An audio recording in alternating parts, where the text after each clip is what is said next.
discussing with her mom. Apparently when she was in the hospital, took on 2 orderlies, 2 big orderlies. Yeah. Well, I hope this goes well. Yeah, I'm praying that it's Right. yeah.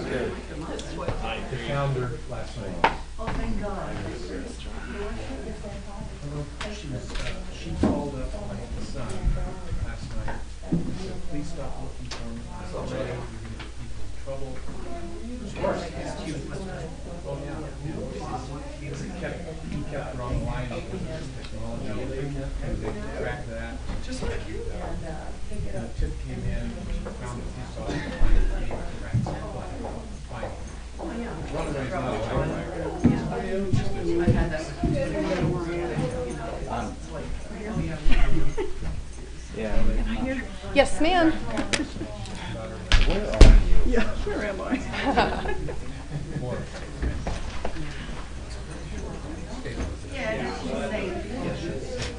Right.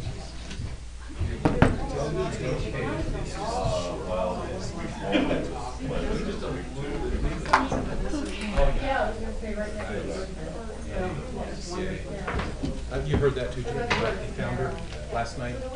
Oh, really? Yeah. Morning. She's okay. Where was she? Some little town near Seattle. Threw around 80 of them. Yeah, I know. I don't remember the town. That's great. Yes. They caught her before that couple went underground.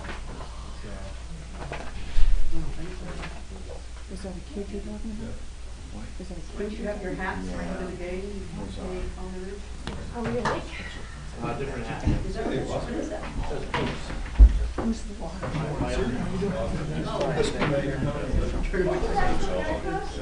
They open up. I hope they find that too. I think it's in Florida.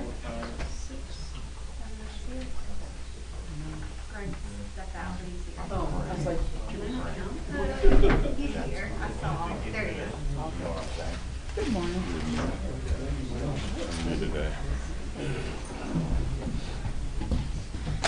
Trying to clean my glasses so I can see. I'm sorry? Where was that? Where was that?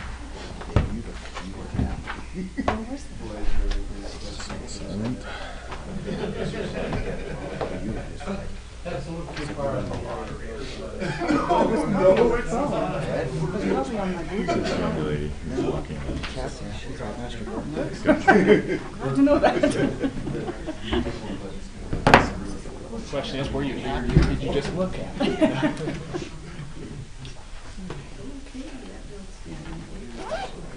I probably just had my 4 shots of coffee. There you go. That makes it more functional. Functional, that's for sure. How you been? Just busy traveling, international, domestic, just been gone. Yeah. Oh, we have a renter that's been there for a few months. That's what I was thinking. This is his last month, and he's a friend of mine at work. Oh, okay. So he just needed a place to stay. So they're moving from New Mexico and they can't sell his home. So his family's still down there. They couldn't If you look around the rest of the couldn't get things resolved in time. So Oh, yeah, I understand that. Okay. no, I understand.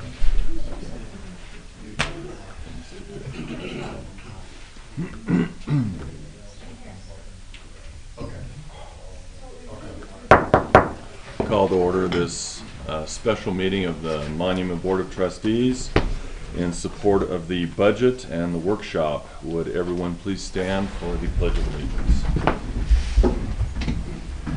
I pledge allegiance to the flag of the United States of America and to the republic for which it stands, one nation, under God, indivisible, with liberty and justice for all.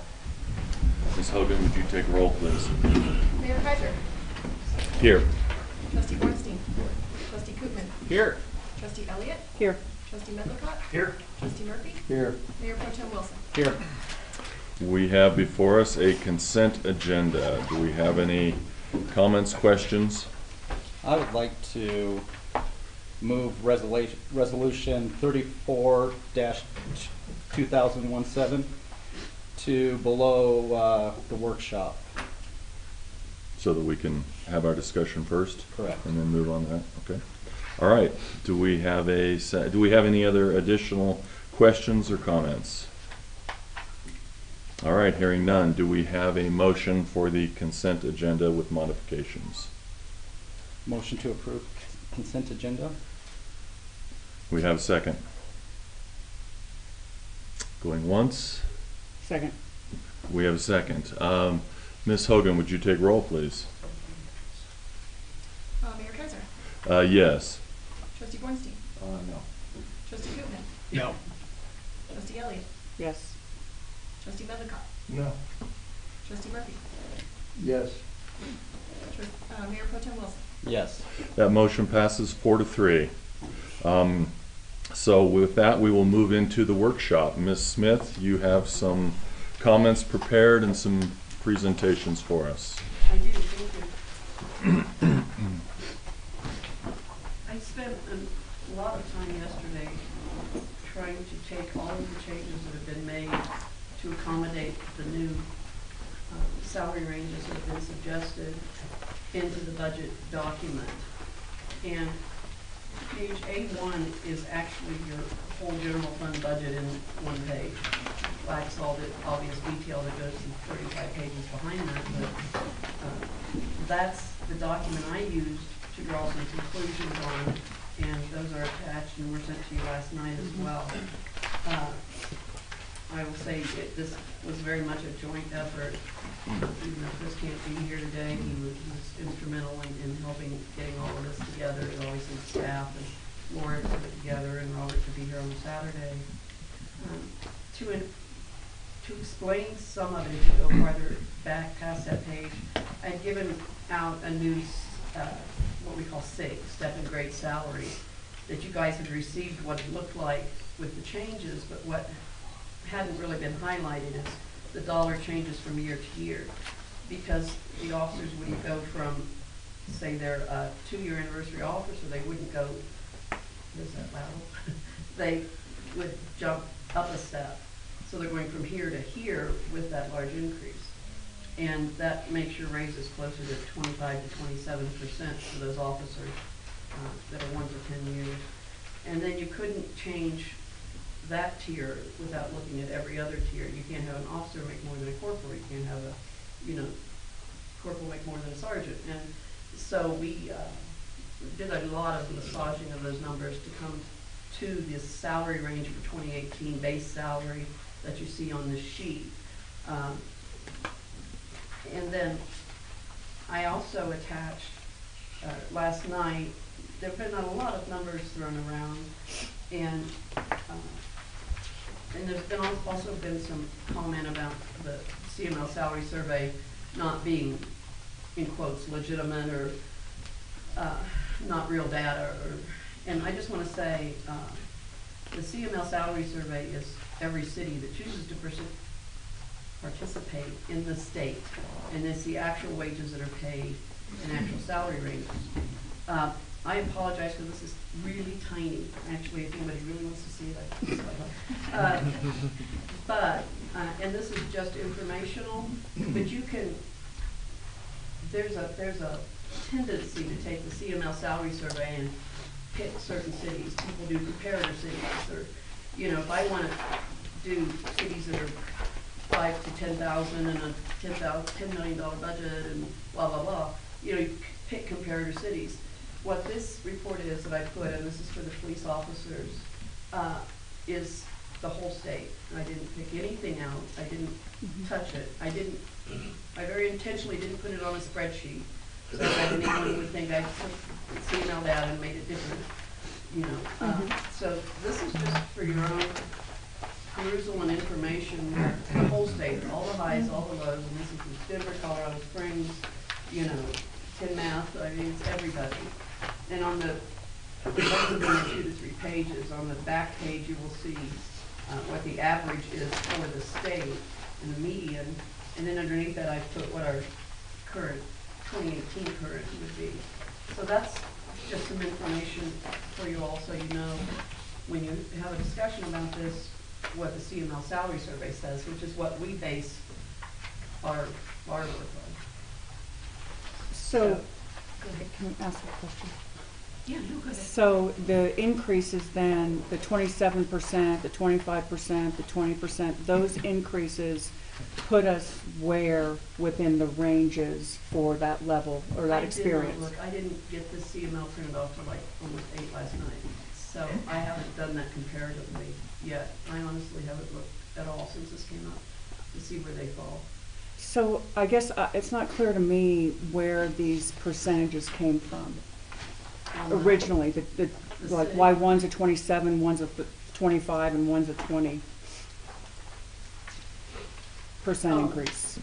Well, let's just take the ones that should be in kind of a pinkish color. There are 2 officers that have been here, will be here 2 years on their anniversary date in 2018. So that would be their step sig 2. Mm-hmm. Right now, they're at 1 year, which is currently the 46,000. At their anniversary date, if that's how you choose to fund this, they will go to 57,330, and that's why the colors kind of go. I thought it might be easier to track. And so how did that 57 whatever get chosen? You start with a base of 52, Uh-huh. and then add 5% for each year. Whereas the normal raise would be 3%, 3 to 4 usually, sometimes 5, and sometimes nothing. It's like a guarantee of 5% a year.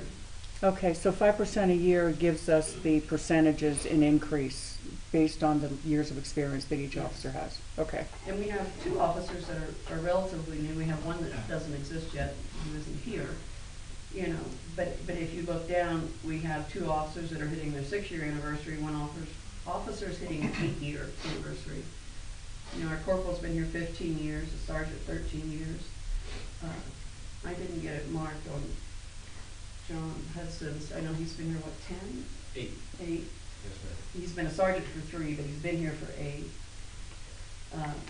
Our new sergeant's just started being a sergeant, but he's been here 10 years. And the commander has been here 24 years. So I just wanted to show there's a lot of longevity in here as well. We've got 2 new ones, but most of the officers are pretty seasoned officers. Okay.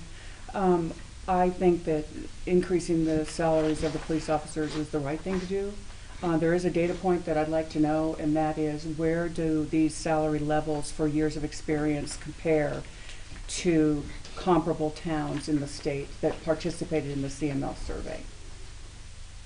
And that is one I'll probably have to shoot out a question to people, because I don't see years of service anywhere in this report. Because that does matter, obviously, because I think that impacts the amount of increase.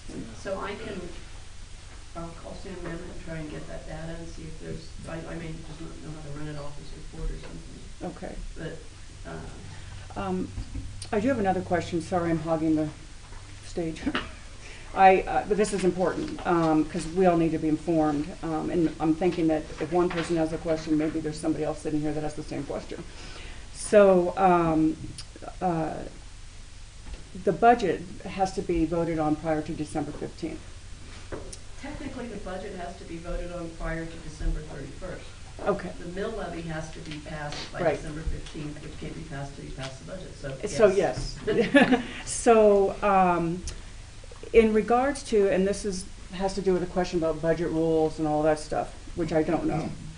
In regards to the budget, if we don't have an answer to the questions before we vote, can we allocate a certain amount of money in the police officer's salary, in the line item in the budget, not without the answers to our questions right now, if we don't have them all, which there's one I asked that we don't have, and just pass the budget with an amount of money in the budget allocated to increasing the salaries of the police officers, and set a new deadline, pass the budget by the 15th, but set a deadline of January 15th or second board meeting in January to determine what the increases will be, so that we are not feeling pressure to pass the budget and voting on a % increase when we don't really have the answers to all of our questions.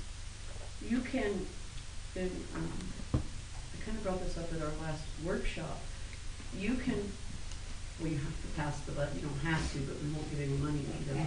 So, No, we have to well, do that's that. the state will withhold the sales tax and the county will No, withhold the there's tax, no so, yeah. question, we will But- pass the budget before the 15th. But so, when the budget's passed, you can restate the budget at any time after Jan 1 of 2018. You can restate the budget every week if you want to. I really hope you don't, but No. but you can.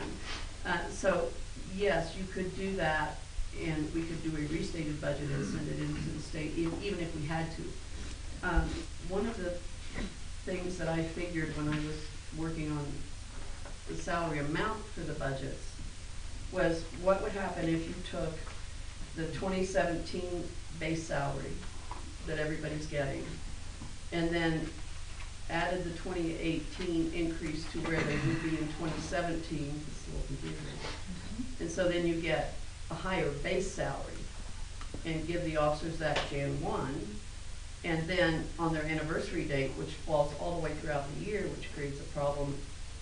I mean, Jan 1, the officers aren't gonna get this big bump because it's on their anniversary date. And some of those anniversary dates don't happen until December.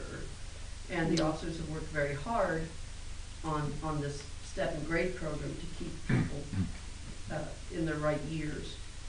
I don't think a December But you increase could, for next year well, would be that good, person we in want to have December it just sooner. would just get a raise. Okay, I So- see what you're saying. So I did one set of numbers that showed the 2017 base and then added in where they'd be at 2018 and then added in where they would be for their total year. The number of pay periods, they'd have the old base, and the number of pay periods they'd be at the new base based on their anniversary dates. I did that using the 2018, 2017 base all by itself. What it would be if we didn't, if you passed this and it happened on their anniversary date, what they'd actually get and when they get it. I did it with a new 2018 base and then same formula, and then just a straight 1/1 of 2018 and the amount that would cost. The numbers that are in the budget, for my convenience, was the full vote. This is the full increase Jan 1, so I could work these numbers. This is, the budget's basically a 53-page Excel workbook that when you change this number, it just dominoes. And so making changes can get a little tricky. And so what you see in the budget under police salaries is what it would be. So if you pass that budget, you would have the opportunity to change those numbers, because you're not passing individual line items, you're passing boom, this is what the salaries will be for the police. So in answer to your question, the budget as it's presented to you in this latest format is the most that the police would get based on what everyone has talked about up to this point. Okay. Go ahead. I have a question, because I just want to understand, so based on the formula that you supplied to us, so an officer, I'll use hypothetically, he's at X number, the January 1st, it adjusts based on that base salary, and then when his anniversary comes up, if he gets that bump to step 2 or 3, then that's adjusted. So Yes. if it's February 2nd, that's when it hits. Another officer would be March or something like that. Is that correct? That's correct. I thought in that way, because I know the intent of what's been discussed is to get that rate up. And so that gives all of the officers a mini bump, if you will, which is still several $1,000s. And then on their anniversary dates, they get the full bump to the new SIG. And then that would stay in place year after year. Oh, okay. So yes, what you said is right. Okay, and just another comment or observation, and yeah, percentages, when you look at that, it's a hit, But on the other hand, we're trying to offset something that's been going on for years. I think that's a fair assumption. So it's like anything, you're gonna see that first year until it self-adjusts.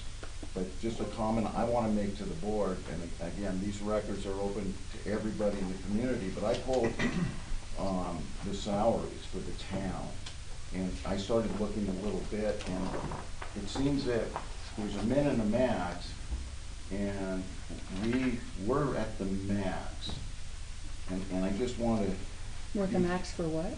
On salaries. Salary ranges, On what's over in salaries, your when budget? we look at mid and upper management. Mhm. And I'm not challenging that, but all I'm saying is, you know, I think we have to be careful about micromanaging, because we can compare ourselves, but we're Monument, and you know, we're trying to find our identity with everything we're doing right now, but we have to worry about what's happening here and what's next door, because numbers can be skewed every which way. We just saw a posting for, I'm gonna say this wrong, the city of Kiowa, am I saying that? Iowa. Said it wrong again, population 600, and they're starting at 49.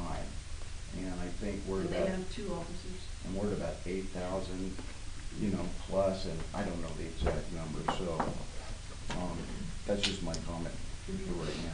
Chief, I saw your hand up. I'd love to hear. I did. We've been out recruiting lately, and we put the starting salary at 46 with an asterisk next to it. Mhm. And the asterisk was to tell these academies that there was a discussion by the board to potentially, and it hadn't been approved yet, to potentially raise the salary to 52. And we wanted to make it very clear. And we also let them know there was a potential that there was going to be a step increase of 5%. We've had more applications come in than we've had in a long, long time. Now, I'm a little uncertain. I heard the discussion, and I'm trying to figure it out in my mind, because I got confused with what was being said. If an officer is at step 2 right now, in January 1st, if they went, or what we saying in January 1st, they would go to the new step 2, or stay on the old? Okay, okay, I was confused. So they would go to the new step 2, and then if their SIG date was March, in March they would now go to the new step 3. Okay, thank you. I was confused. Okay. And So, go ahead. what's the increase then, based on that example of January 1? What % increase is that? And that's not the, I don't have it, I'd have to get it to you. Is it like 5% range? Well, and if I can shed some light or shed some color, is that the words of Mayor Kaiser, because not every member here has been present for all of the dialogue with this. This has been an ongoing conversation. It's kind of evolved.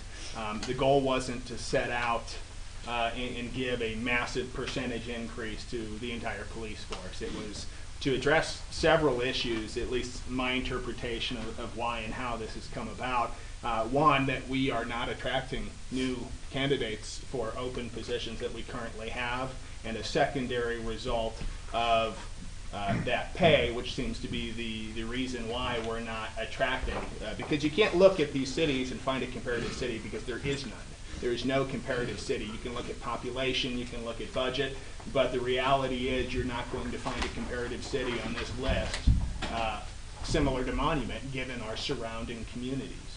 But the secondary issue was that we are at risk of losing several longtime members of our police force, again, due to the pay issue and the competition in our surrounding areas.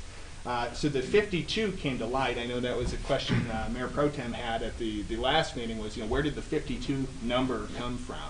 And the 52 number came from, or developed out of ongoing dialogue throughout these meetings with the police chief, as well as what's doable and workable with our budget, as being A, the magic number that seems to attract more candidates, which, as the chief just highlighted, certainly seems to be the case, but also 52 being the number that Mr. Lowe and Pam and the rest of the staff, when crunching the numbers, found that 52 is absolutely doable and can be done and implemented, A, quickly, but with a minimal impact to the budget and the projects that we want to do.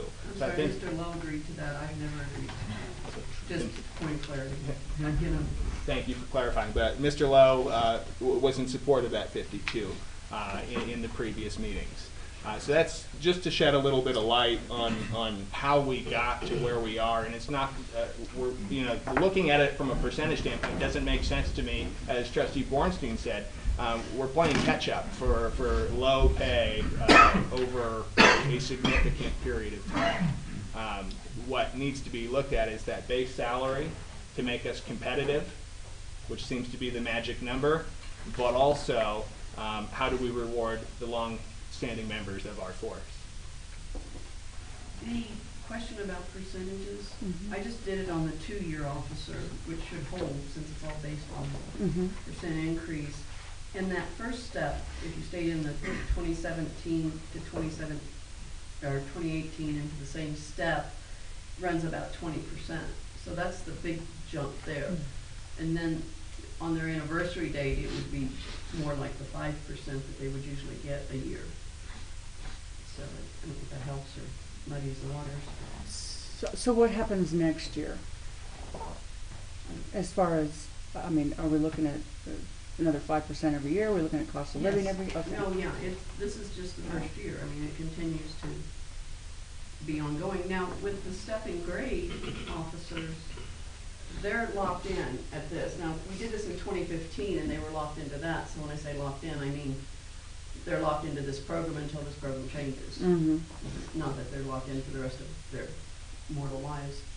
But it will change every year. Based on this 2018 base salary, that's where they will be. But that's a 5% increase, where most of the rest of the town gets 3 to 4, depending. So, Just one observation, and again, I'm not throwing rocks here by any stretch, but it concerns me when I look at numbers and when somebody who's been with the town less than a year, and I'm gonna use it as a clerical position, is what it is, and when they're getting paid starting the same amount as our police officers, that's a flag. That's a flag to us.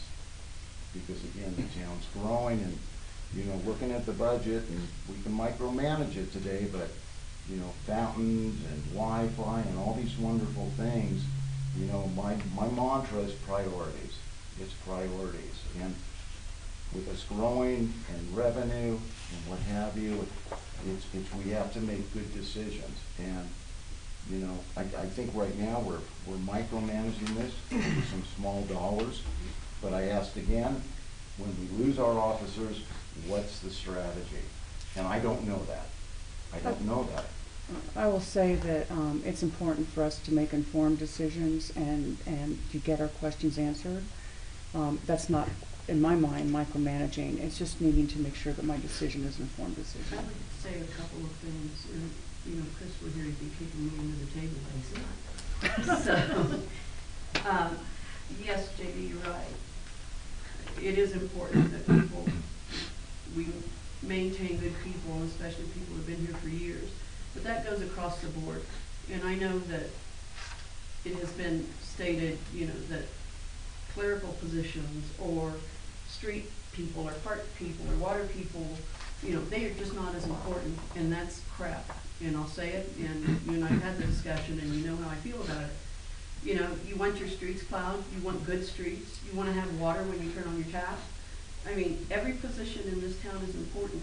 You can give the police a raise, but who's going to be here to cut the checks and track it if you don't have admin staff? You know, every person that works for this town is important. And the police are no more important as an employee to the town than any other position. Now, out there in the community, yes, they take more risk. You could value that this way, but as a person that works with this staff, and I've been here almost 13 years, and I know a lot of these police officers have been here a long time. I've known them for a long time, but so has the other staff. We have 35-year employees, 35 is wrong. 31. You know, we have 20, we have 18, 16, 15. I mean, we have a lot of long-term employees. but just a fair comment, and I encourage you to please show me where, because you're pointing at me, I feel, where I've ever demeaned or said somebody is of more value than the other. That's not. You did it at the workshop, That's maybe not what I'm a week saying. ago Saturday. But what I am saying is, all men are not created equal. Everybody has a different responsibility, and the value of the personnel on this side, but the police have the other side, where the town, we're responsible for ordinances, approving, different businesses coming in, but that's it. The They're two police- different things. It is. So, again, look, I was voted by the people, and I have highest respect for the town, but again, there's different scenarios here, and I've been on the record, this is not under one umbrella.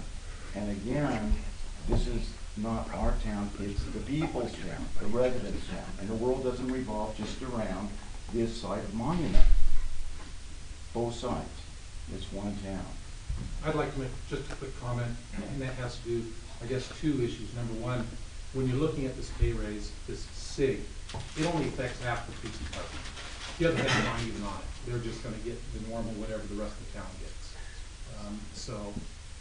It's just half the police department. Number two is, I do agree that the rest of the town is important, very critically important. And this has caused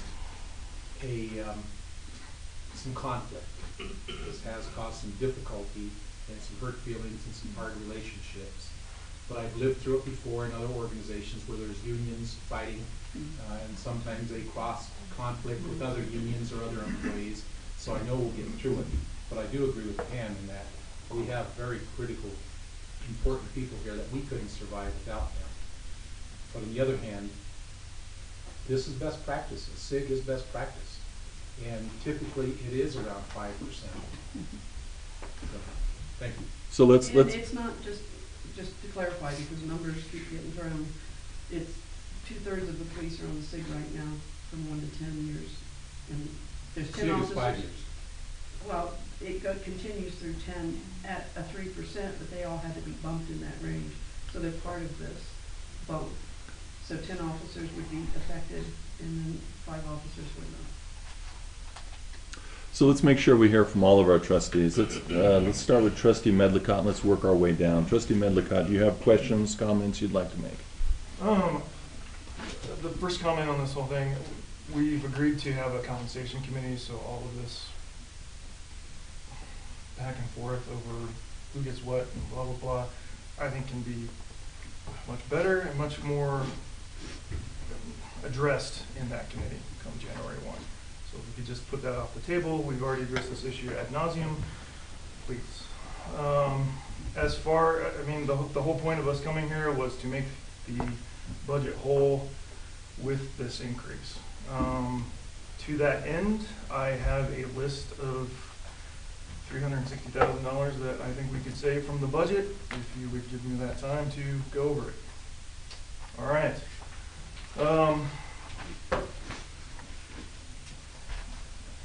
We have quite a bit of inflation in travel, training, and meetings. And to any directors, please let me know. I'm sorry, before you get into this, Yes. if I can just say something, because I didn't get that part, because we got stopped on the city. Okay. On the summary sheet, I didn't not cut anything like we had talked about, because it's impossible to get this document whole, not doing the cuts. So I did go in and make cuts, and the majority of those cuts are outlined in this, and I think it might be helpful if I went over this sheet first, and then have people talk about, because if you look at what we've done on an individual basis, we get to where we need to be in the budget with our reserves being short by about 500,000, where they're usually short about 300,000, but that's, we still have 300,000 cash, actual cash reserves. I did not go into line items in operations. I did cut 10% across the board in operations, but we don't, the majority of our money is spent on capital and capital asset purchases in salaries. operations is a very small percentage, and we don't give huge increases in travel, training, and meetings. Now, you might see more in, and I don't even know if this is true, but let's say admin, because we've added some staff, and the staff has professional obligations to keep up licensing and things of that nature. But we look very carefully, every department head, we sit down, we go line by line and say more or less, and then I basically did a 10% cut. But what I did is, I did not change the general fund revenues because I think those are right and fair and accomplishable, that's a good one. We're able to accomplish that. The general fund revenues did not change, and they come in at 9.5 million. And this is just the general fund. The other funds really didn't change appreciably at all, so if we're talking about the general fund.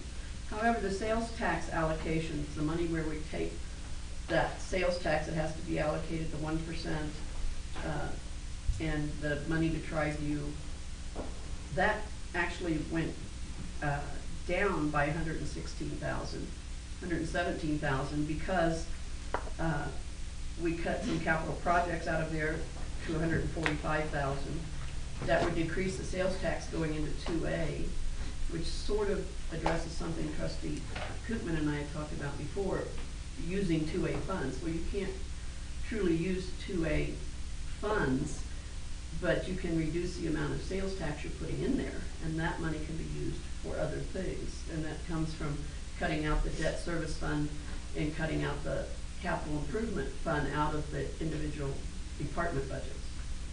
So the actual general fund net revenues increased by 117,000 for our revenues. The expenditures are increasing by $180,000, and that's personnel salary and benefits for all of that. The step, as you've seen it here, for the police officers, 3% for everyone else in the town. Insurance benefits and related taxes have increased based on the insurance negotiations, and taxes, obviously, the more you make, it's a percentage. Operations increased by 15,000.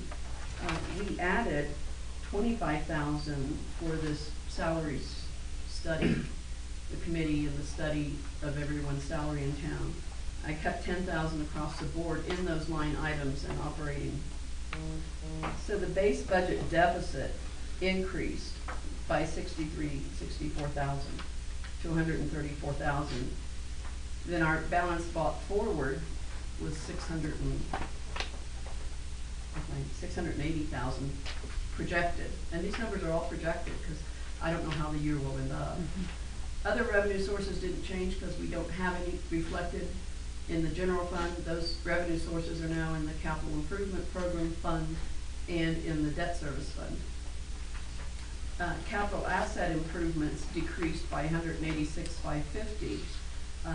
We cut 47,500 out of parks budget Wi-Fi for the town, and we scheduled another capital lease for a truck and some of the other public works equipment, which takes a cash hit of 89,000 out. So we reduced capital asset purchases by 187,000. So our ending fund balance, it says increased by, and that's incorrect, I'm sorry. No, that is right. It increased by 123,000, and the ending fund balance is actually 218,000 to the good when you do all of this. Then you get into the reserves, and your Tabor reserve increased because that's based on revenue, net revenue. And the Tabor reserve would be 163,000. Then the Gatsby reserve reduced it by 40,000 to take it down to 360,000. So if you add that ending balance in the reserves, you come up with the 304,000 we have in the bank, which effectively gives you a budget net of 0, which is where we want to be. That, and then in the document you got, and I know it's hard to read from your laptops and stuff, but in the documents, and basically under Public Works, you'll see these really cute lines that I figured out how to draw, that X out what we've taken out. And then there's a little pink that says these were leased, or proposed to be leased. And the only change in the documents, other than the salary changes in the police department, are in the public works department, because that's where the majority of our people work and do the projects out of. And if you go to the very back, what's tab 7, but I know we're not on tabs right now. We did increase our capital debt, but in the capital asset programs, we took out the Wi-Fi project for the town, the pocket park, the dock extension, and we proposed a lease for the $89,000 for the truck, the stump grinder, the mill, the Flynn hydro seeder, and a mastic machine. And I'm proposing a 5-year lease for that because of cash flow. But then in the capital improvement project fund, which is where all the big money is sitting, we took away solar lights at Limbaugh for $50,000, pour and play fall zone for the tot lot for $36,000, permanent bathrooms at the lake for $70,000, electronic ticketing system for $35,000. So that's where the cuts were made, in the big ticket items that really make a difference. I think if you start getting into line by line, as Trustee Bornstein said, you're really getting into micromanaging. We know what's needed in operations. Our operations budget usually does not increase that much. I mean, the staff is incredibly good with keeping things in line. And you'll see a lot of times we've budgeted, you know, to have $47,000 left, and we'll actually have $600,000 left or something. It's because they can't do projects, and we can't do things other than salaries that are locked in unless the revenue is there. If the revenue falls short, guess what? You don't get to do that, Tom, or you can't have that, Jake, or you know, and that's just how it looks. We set the raises, and the benefits are kind of set for us. I mean, Robert and Chris worked really hard negotiating the insurance benefits down. So we set the money, but other than personnel and benefits, there isn't any line item in there that can't be cut throughout the year if you don't have the funds to do it. And it's not Jan 1 that Tom can go out and spend $300,000 on asphalt, which he wouldn't do in January anyway, but it's when we have enough money to support that, then we will do those projects. So I would propose that you don't get into the micromanagement piece of you have too much in travel, training, and meetings, or you have too much in professional services, which is a kind of a hot point. But instead, look at those capital projects that need to be cut. Now, in order to get this bump where you want it, you're cutting a lot of park projects. And the citizens like the parks, and they like the amenities and everything else. We'll continue to try and work those in. Say my revenues budget is short and we get a whole lot more than we expect, we can always come back and revisit the budget and restate it. I mean, you can do it. I know, I actually know cities that do it every month, which I just think is like suicide, but you know, they look at where they're at every month and then they restate to keep. Not two people in my staff, no. So, with all due respect, Shay, and I appreciate what you're saying, but I think you're getting into that micromanagement piece of it, and I think we need to look at the big picture, how much we need to do to get our budget where it needs to be. Having said that, if you look at what has been cut, if you cut a like amount from the same area, I can keep the budget at 0 or balanced. And one of the problems Chris and I had when we were working through it, you know, I had the number, which was around $200,000 difference that we needed to find, and he was like, we can cut this and this and this. But when you start putting it in the document, well, one of them's in the capital fund, so it doesn't affect the general, you know. So it changes how that looks. Excuse me. So I think it's important to know that, like, if you cut something in the capital, you don't like that I cut out the solar lights in Limbaugh Park. And so you decide to cut 50,000. Well, if you cut 50,000 out of operations, which would be very difficult, but if you did, then the impact is totally different. And vice versa. It's complicated. And I just want to stress that we can revisit this, process at any time. If we get more funding, if you want to change how you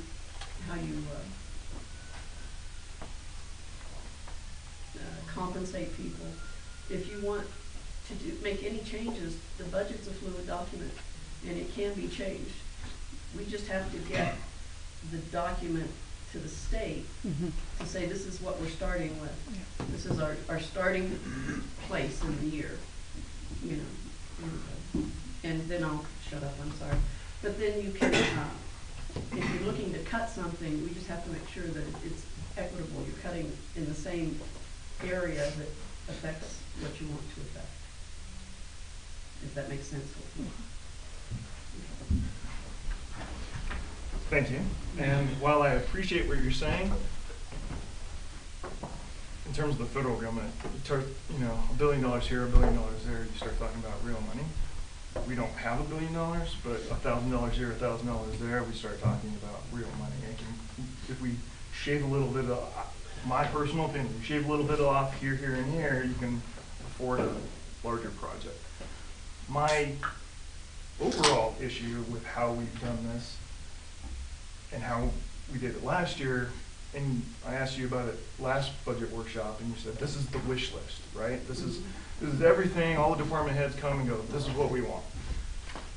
That doesn't serve me as the budget oversight person that I think is our position here, because I don't know what's absolutely positively needed to run the town. The way I would love to see it is you give us a core budget which says these are non-negotiable items. These are things that we can't touch. Cool, we can set those aside. And then each department head would come forward with his wish list. And then we could prioritize, okay, well, we think that's a reasonable request. Yeah, and then we start playing with these individual projects. Well, Tom wants $300,000 for asphalt. Okay, well, that's kind of a needed thing. And, the chief wants $300,000 for ammo just because he wants to go blow it at the range. Well, somebody's got to give there. So, I hear what you're saying. I wish we could do it that way instead. And I like that process. Actually, that's a good process. If you look at putting everything in the capital improvement project fund was meant, in that capital asset as well, was meant to have everything in one spot so you could do just that, look at these projects. And when I say it's the wish list, shame on me, it's 90% of that stuff is needed, and especially machinery. But you can look through this list and kind of pick out, like we did, do we really need solar lights at Limbaugh? Do we really need a Wi-Fi project in town? Do we, and so those things that have X'd out were kind of the extraneous things that aren't really needed. Those things that are left in are important. So, but I think the way you've outlined that process is good, and probably should be done either for the restate or the next budget or whatever. And part of it is you all approving the capital improvement programs. You approved the water one. We still haven't approved the general fund public works one. But that gives you your starting building blocks that you kind of can throw in there every year. And then those are the necessaries. And then at budget time, we want solar lights or playground equipment or something, then those come in as the extras. So I think that's a very good process, and we can work towards doing that the next time. Would anybody be interested in having, I don't know, what's your timetable for getting stuff from directors, usually? I'm sorry, I didn't hear. Sorry, broken throat. what's your timetable before the budget process, before you start putting the budget together? Do The you? budget's together. No, no, In general. in general.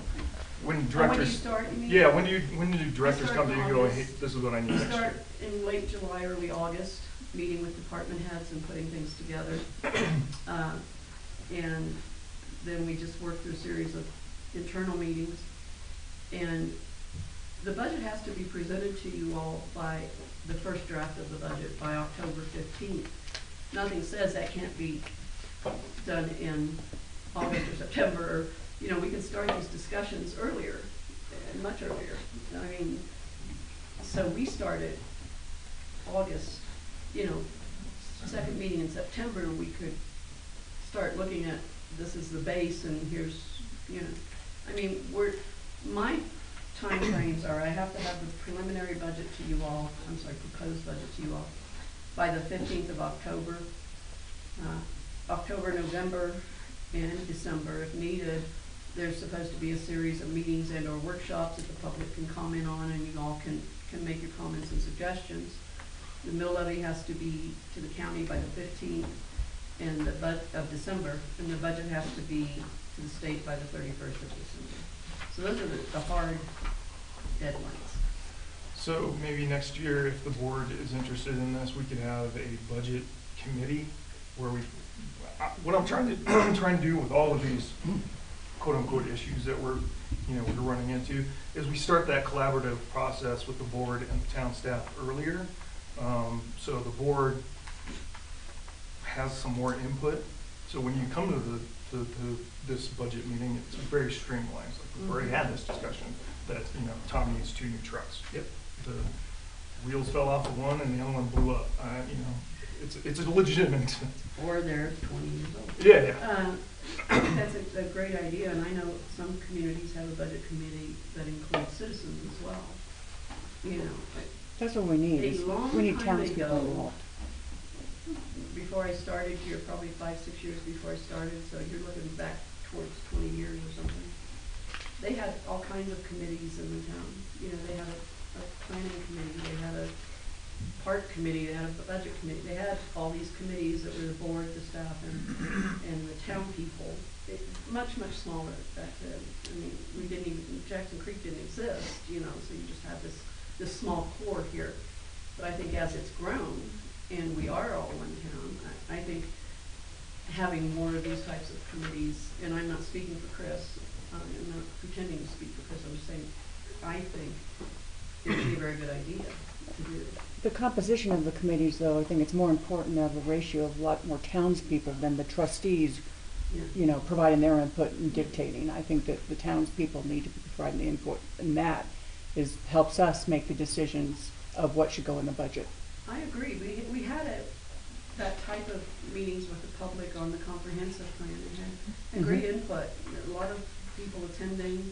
And the same, we do have a parks master plan that went through that same process. And lots of people coming and saying what they'd like and how they'd like to see that work.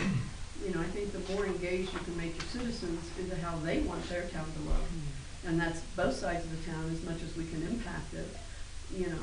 And down the road, Triview will have their bond paid off and they become part of the town. And then the town becomes responsible for everything over there. Inshallah. Same with, well, it's a few, 30, I'll be dead, but it's the same with Village Center Whitmore, or, you know. So it's important to have that engagement from the whole town. And we're a little bit different and a little bit constrained because we can't go over to Triview and build a park, Right. obviously, because that's the purview of Triview Metro District. But we can encourage citizens to go to the Triview Board Mm-hmm.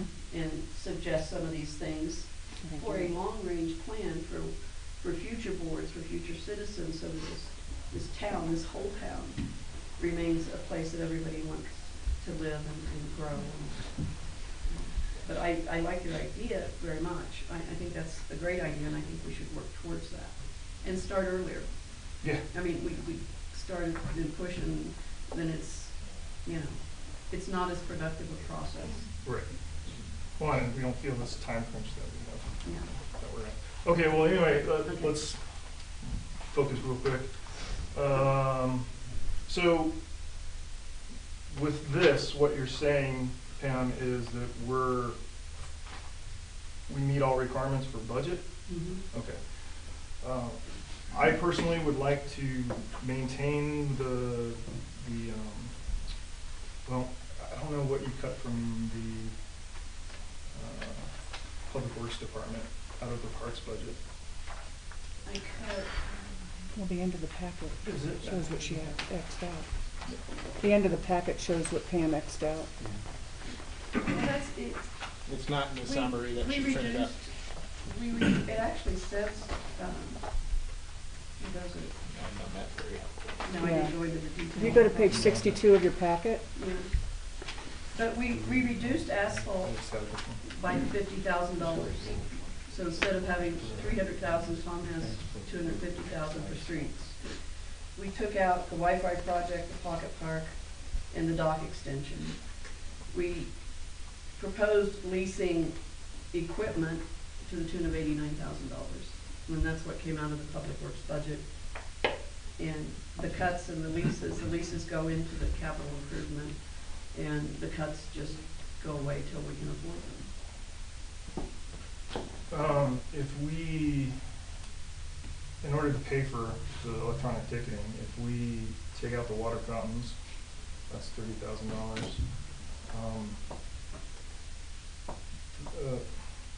I don't know, Tom, this is a question to you. Oh, it's a bunch of what ifs. We're looking for that GOV grant to redo Limbach Park. We have a lot of money for Limbach Park improvements over and above that water splash park in there. I'm hesitant to, my personal opinion, to spend money on that park if we're going to redesign the entire thing this year, hopefully. If you don't have the matching funds available for the GOV grant, it was more than just a splash park. It included the surface material. And Right. I mean, yeah, that's over and above that aspect of it, redesigning that. We've got, a new swing, new merry-go-round, new slide, water fountain, solar lights.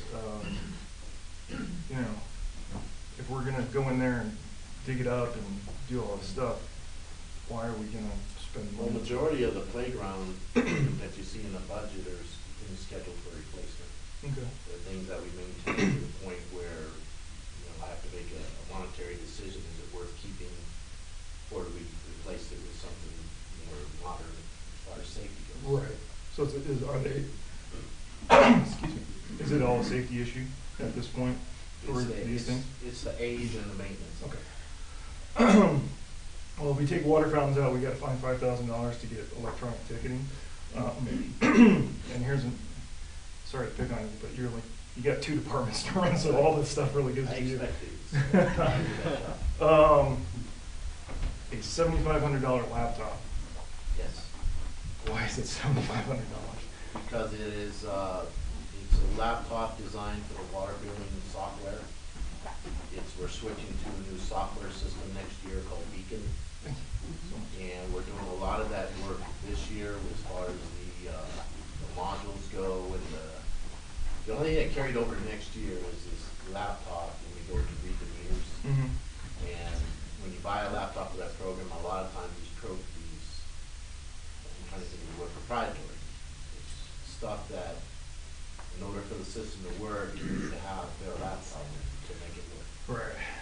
Proprietary. Love that stuff. Okay. Any ideas where we can find $5,000? Well, and I think that's the dialogue we got two tasks here today. One, we have a resolution in front of us. Two, we have the ongoing budget discussion to give you direction on what to put together by the next meeting. I'm in agreement with you as far as that electronic ticketing system. If I understood correctly, that could possibly be an additional revenue generator in the future as far as that's going to assist us long-term in generating or maximizing our revenue, if that's how I understood it correctly. I hate to equate writing tickets with generating revenue. But the reality is. The reality is it can. Also, I can't tell you what accurate statistics are right now. It'll help us gather statistics. It'll make it safer for officers. Instead of burying their head down writing a ticket, they swipe the driver's license, it pre-populates. And so there's a lot of things that's important to have. I think that'd be good. Revenue, understanding from the board, yes. From the police department, I'm not out there to make revenue, but Sure. it does happen. It's the secondary Yes. thing that happens. So yeah, I mean, I don't know how to, you know, everything that you highlighted in the board packet, as Trustee Elliott, you put the X's through, and that was very helpful for me looking through. Okay, this is what it looks like if you go through that. But yeah, if there's a way to swap out something else for that $35K for the electronic ticketing, and not to beat a dead horse, but every one of these meetings have addressed how do we or can we get what it would, a visual, shop or quote on what it would look like to short-term finance some of these projects or things, to not give up everything in order to achieve another goal. That's what I did with the capital lease of 89,000. So you did that with that. Short-term Okay. finance. So I mean, is there anything else that could fall into No, that? because Things you like have that. to, you have to, Wells used to be really, really good, and I get 3 to 4 quotes on leases, but Wells, They always beat it. they beat Yeah. everybody. And, I mean, you could, lease the paint for your building, and they've gotten a little wiser maybe after their small publicity in the past. So they aren't leasing things now unless they're literally repossessable. Sure. So you have to kind of look at, we got our generator through, which technically, I'm surprised, because that's a very fixed unit. So the things that I pulled out that can be leased that did not get cut were those things that I feel Wells would accept on a short-term lease. Can the ticketing least, electronic ticketing? I could ask them about that. It's A possible. lot of that is hardware, there is some software Yeah. attached to But it. there's associated costs with that too. The 35,000 is for the system. Then you're gonna have some associated costs for software training and everything else that isn't in there. I would suggest, So the 35K isn't just for the system, it's for everything? Is that what you're saying? no, I'm saying that's just for the system. Gotcha. So where would the inclusion of the everything It would else? be in operations. Just your standard police. operational budget? Yes. Um, I would strongly suggest that be one of the items you wait on until we convene these different committees and look at how you want things to be. Now, going with that, you say after, mid-January, so we can say, okay, can we now look at how to tweak the current budget or adjust it to implement this $35,000 Yes. ticketing system? And then that could be mission, okay, we want to look at adding back in this, how are we going to do that? Here's everything that was cut, and here's, very important, instead of mid-January, I would say if the salaries are set, more like mid-April, because you got your first quarter data. Sure. And you know where your revenues are kind of running, you can tell if you're gonna run high, run low, because all of this is based on if the money comes in. So to clarify, just because we cut it now to make another objective work, doesn't mean we can't go back mid-year, revisit on how are we going to make it come back into the picture. Exactly. Okay, thank you. I have a question for Tom. Obviously, in addition to saving on water, xeriscaping, what is xeriscaping demo garden? That's $35K. Yes, that is a project that our town gardener brought to us. And initially, we were trying to get a grant from CWCD to cover a portion of that cost, but the grant didn't go through. CWCD is very selective about water efficiency conservation programs that they approve, and given the dollar value of this, it didn't seem to give the biggest bang for the buck when it comes to that kind of money. So we kept it in there in hopes that we could get that thing going. The intention is to build this xeriscape garden and then hold public groups to come in and see what can be done with their yards as far as how you can turn your grass into a nice looking facility. And our town gardener Cassie has been pretty vital on doing the background work for that, and what pipes, what it would look like, where it would go. We would end up doing that construction ourselves as far as building it. So I thought it was a good use of taxpayer dollars, and it could pay off in the future as people learn more how to plant things in their yard that are not so water intensive. Mhm. Which would affect your water revenue. Just saying. This is certainly not a decision I would We're make. gonna open up the rabbit hole. I'm just thinking, I'm looking at that 35K going, well, there's our electronic ticketing, but Right. that's not, you know, Well, I mean, Yeah, but multiple people Would- need to have input on that one. since it is a comparable cost, could we decide that right now electronic ticketing is more important than that, and we put that xeriscaping garden kind of in that middle year readjustment? And then, just a question that I would have, or a statement is, I think xeriscaping is a value to It the is. entire town, Mm-hmm. east and west. Maybe this is a project that we partner with Triview, and there's value from both sides, because there's talk on that side, there's talk on this side, and maybe we don't do it here, we do it over there, but they pay for half. Just thinking outside the box, because I do see the value, but if we're gonna do value, because again, it's the town, we're one town, no matter how the boundaries and responsibilities, but bring value to everybody. Okay, I need to point something out. No, I was just Sorry. gonna say this, go ahead. If you look at this sheet here, this column over here in orange is not funded, so that is not in the budget. Ah, So that 35,000 is not part of the dollars. Oh, so it definitely have to be water fountains. That's a typical project. When it ends in the unfunded column, doesn't mean it's totally forgotten. It just means that the money in the current budget format is not there for it. So hopefully, if we have a good revenue stream and by mid-year or early, we can revisit that. And then that's when I go to town and say, hey, do we have enough cost savings? Can we pull one of these projects out of unfunded and funded? or grant opportunities. Yeah, the grant opportunities come up with that. Okay. and pursue those. You know, she was smiling when we were talking about this, and now she's not smiling. Well, it's like what Pam comes to us and she says that we need to be ready to prioritize all the things we're asking for. And usually every year I do pretty detailed write-ups on every line item in someone's budget, so if there's a question that comes up, I'm prepared to answer that for you. So when Xeriscape Garden went to unfunded, I can see if we can get that done great this year, great, but if we need to push it off a year, then that's one of the things that would move a little farther on my list considering the other things that I've got. Trustee Mandicott, you still have the floor. I'm good, sir. Okay. Trustee Murphy. As far as to finish the dialogue here, if we took out the water fountains for now, and is there a way to scale back any of your other projects like the floating bridge? It's 118. Is there a way to take $5,000 from that? That is also in the unfunded. Oh, it's also funded. Okay. Yeah. Is there anything that's funded that you could take $5,000 off? Well, I guess my immediate answer would be no, but I haven't detailed looked at it in that respect.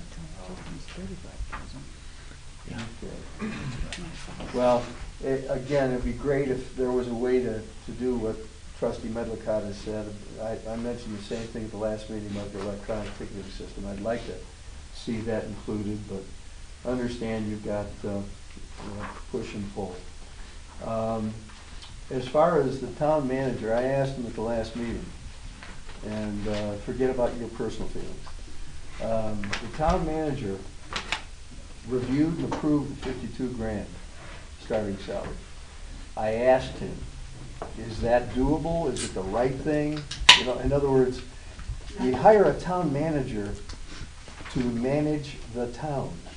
And I expect him, when he makes a decision, to have reflected the pros, the cons, the priorities, and come into us. Now, we can obviously tweak and refine, but I don't want to micromanage the town manager. More importantly, I want to make sure when he tells me, and he did, that that was acceptable and doable, and he thought the right thing to do to meet the requirements that Trustee Bornstein had articulated, and everybody up here has endorsed.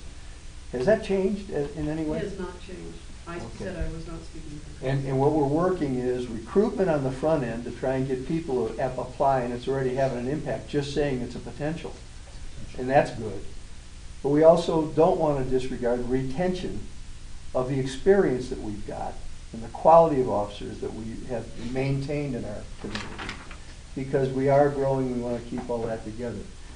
And I guess I just want to hear one more time that the cost-effective option may not be the best, and there's something I'm going to ask you about in just a second. But right now, that seems to be what we've been presented, what we talked about, what we're now looking at, we're going to have a resolution voted on. The fact is, it still is, in the town manager's mind, the most cost-effective way to do what the board has said we want to do, and what it is he believes as our manager is the right thing to do, correct? Correct. Okay. The compensation committee. We can, in fact, did you say earlier, we can tweak, refine after study and a briefing to the full board and the recommendations being made. That compensation committee is something we would look to do that kind of thing? That's my understanding. I think that would be the best approach. Okay, and then the salary study, is that something integrated to the compensation? That's part of, Okay. it's all one thing. The salary study, is it going to look at the full town Yes. salary? Okay, to include police? To include everyone. Okay, so we, Management, police. whatever we approve now, we're still going to study, we're going to be fully briefed, we're going to have the opportunity to say, it looks like maybe that was a bridge too far, whatever. You know, in other words, we can still make decisions, and that will help us be fully informed, because Trustee Elliott, I think, has said something that I personally am concerned about. I want to understand what it is I'm voting on, and I want to make sure that what I do vote on, when I vote a particular way, in my heart, I believe I'm doing the right thing for our community. And every person up here, I feel, feels the same way. We have different viewpoints maybe, but everybody wants that same feeling. And I see this as a way to enhance the quality of our decision making. And nothing I've said is wrong, right? Everything I've said is just the way it should work. My name is Murphy, there's a law. The fact is, it should in fact work that way, right? Yes. Now, Okay. Oh, now? Here come the carrots. there's always a now. Jan 1, most town employees get a 3% increase. We're talking about several different options for increasing the police. And there's only one officer, I believe, that has a January. Yes. Yeah. There's one officer, two officers that have a January anniversary date, and one of those isn't in the step and grade, so it wouldn't matter.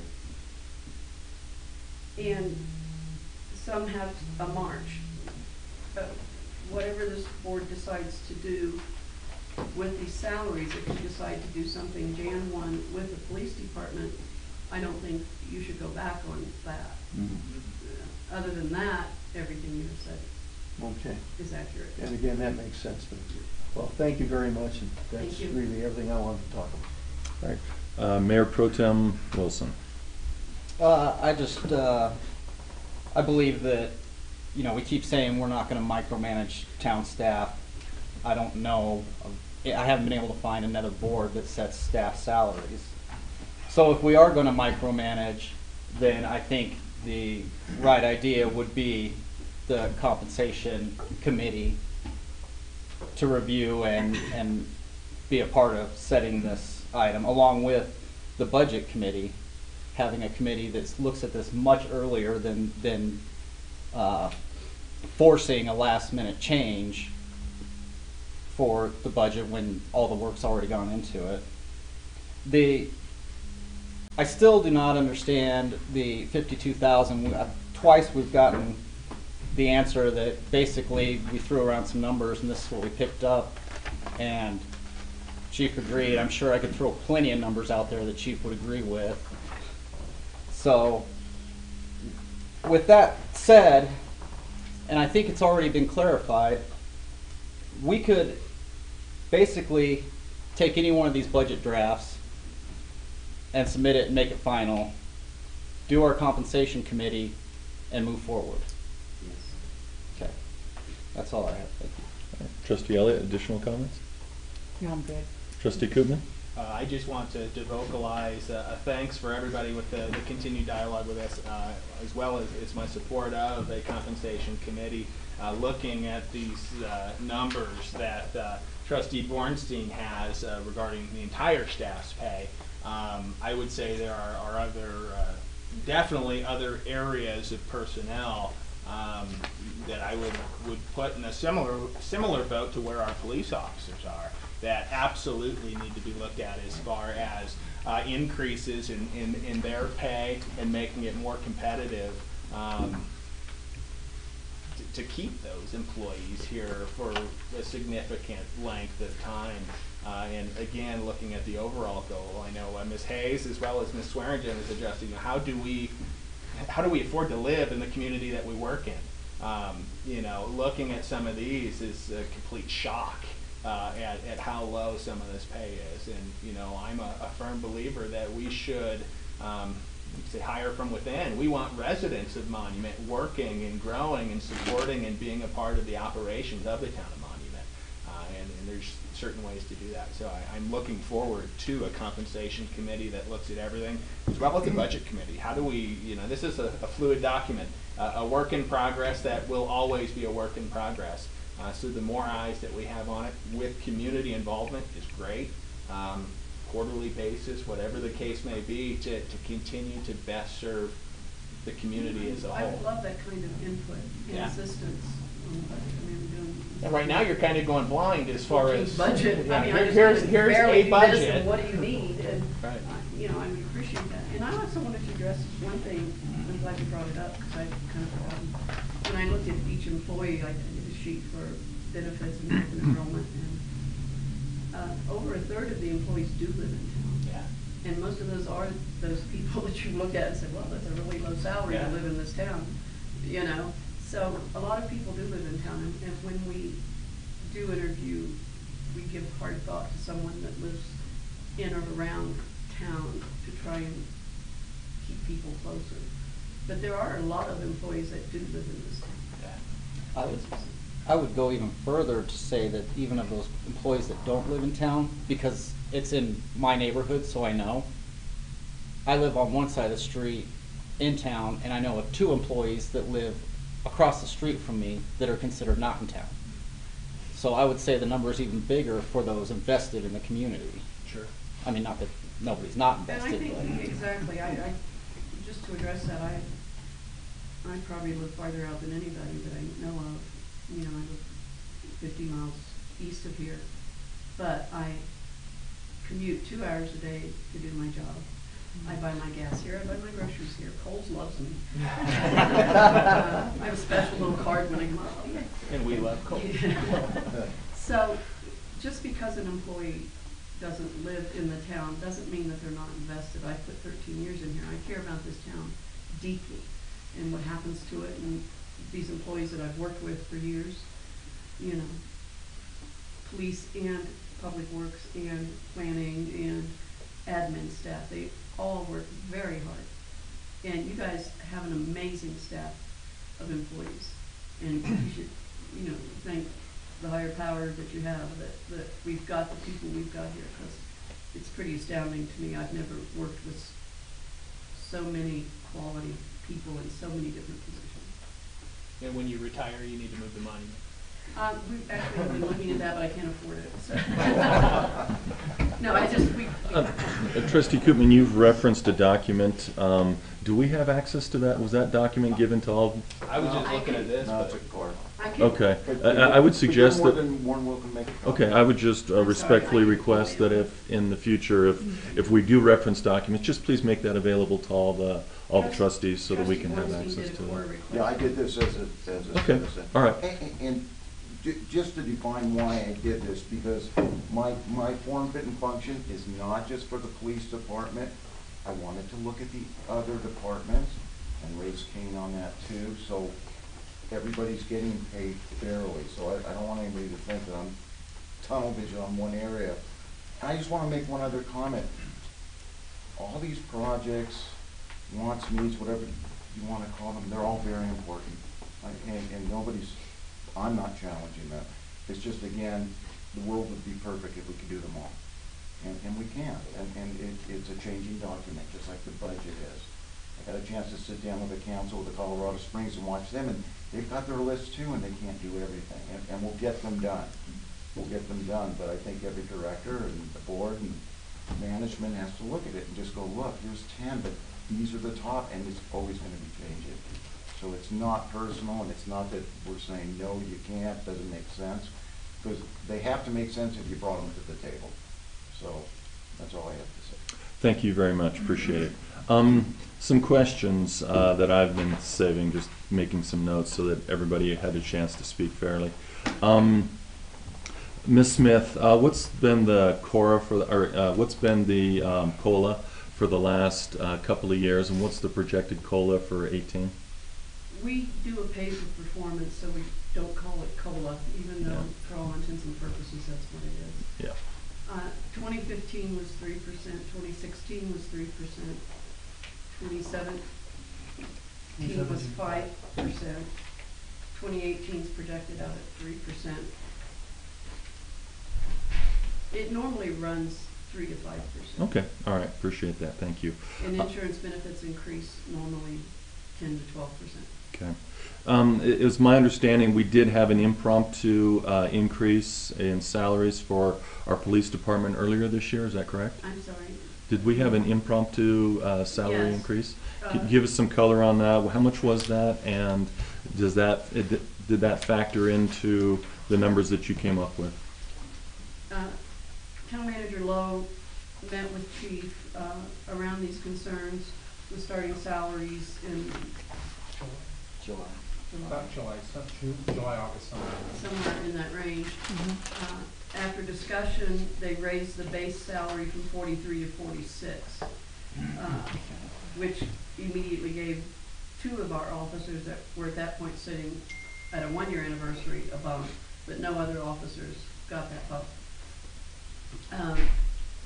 It is factored in, the 46 is factored into the 2017 base salary, and impacts in all those numbers, going from the 46 to the 52. All right, very good, thank you. Ms. Corley, question for you. Are there any legal ramifications for us, for a lack of a better word, favoring one group of employees over another in terms of salary increases? Do we open ourselves up for legal issues in the future? I haven't looked at that specifically, but I guess that y'all had discussed forming a committee to look at everyone's salary, and I think that's been suggested that that would be a better idea instead of just focusing on one department. There's a lot of discussion about one side of the building and the other, but they all are part of the town and under the town manager. So and that's just, I guess, my personal opinion, that you're picking out one department and you're going to go set those salaries, but then not do that for the rest of the group. Was that very white? So you But I do think you have the legal authority to do that. to set salaries. Okay, all right. Mr. Tharnish, a lot of the proposed cuts are going to fall squarely in your lap. Can you kind of give us what this will look like to the town? What might the citizens of the town expect to not see? Can you just kind of give us a 30,000-foot approach of what this, what the impact to our citizens will be? Okay, one of the cuts that we talked about and implemented was reducing the money that was going to be set aside for asphalt repairs. We were projecting to go up 50,000 a year for the next 5 years to catch up on the road improvements. By holding it at 250 and not going to 3, it just means there's going to be one less stretch of road that we had planned for that we'll have to push off to hopefully 2019. I forget what year we're in. The other effect you'll see is one of the items got cut was the permanent bathrooms at the lake. That was supposed to be a developer agreement to do that, but in my opinion, it's been dragged their feet for a long time. So I had budgeted to do that in case they drag their feet further, and then we would get a check from them for their portion of it. But that's been cut. The pocket parks, which we spent a little more time than I guess we already spent some money on design for those areas in downtown where you could put a little area with a little fountain and a park bench and some fancy brickwork and things. Those have been cut. What else has been cut? Wasn't there at least one more item, Pam? Oh yeah, the dock. There was 2 projects scheduled to go into the lake. One was we were going to extend the dock that's there now, put it a little farther out. The one that we put in was pretty successful. Every time I've gone down there, I've seen people utilizing it out there. A lot of positive comments come out of it. We were going to extend that out another 20 or 21 feet. That's been cut. We also had a floating, what I call a floating bridge to span the north end of the lake to get to that north shore. That was just going to sit on the water and tied to both ends. It was going to be a ADA accessible way to get to that side. That is in here, but it's in the unfunded column due to the price of it.